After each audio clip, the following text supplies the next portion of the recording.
Diabetes, high blood pressure, calcium, vitamin supplement മരുന്നുകൾ സ്ഥിരമായി കഴിക്കുന്ന ആളുകളാണ് നിങ്ങൾ എങ്കിൽ നിങ്ങൾക്ക് വേണ്ടിയാണ് ഈ video. CDSCO central drug standard control organisation എല്ലാ മാസവും നടത്തിവരാറുള്ള മന്ത്ലി ഡ്രഗ് അലേർട്ട് ലിസ്റ്റ് പുറത്തു വന്നതിൽ പോപ്പുലറായി ഇപ്പോഴും മാർക്കറ്റിൽ വിറ്റുകൊണ്ടിരിക്കുന്ന 53ലേറെ മരുന്നുകൾക്ക് NSQ അലേർട്ട് പുറപ്പെടുവിച്ചിട്ടുണ്ട്.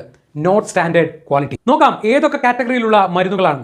വിറ്റമിൻ C-D3 ടാബ്ലറ്റുകൾ, vitamin B complex, vitamin C soft gels, anti acid പാൻഡി, paracetamol 500 mg, anti diabetic drug തുടങ്ങി 53ലേറെ മരുന്നുകൾ ക്വാളിറ്റി ടെസ്റ്റിൽ പരാജയപ്പെട്ടു. ഇനി ഇതൊക്കെ മാനുഫാക്ചറിംഗ് ചെയ്ത കമ്പനികൾ ഏതൊക്കെയാണെന്ന് അറിയണ്ടേ?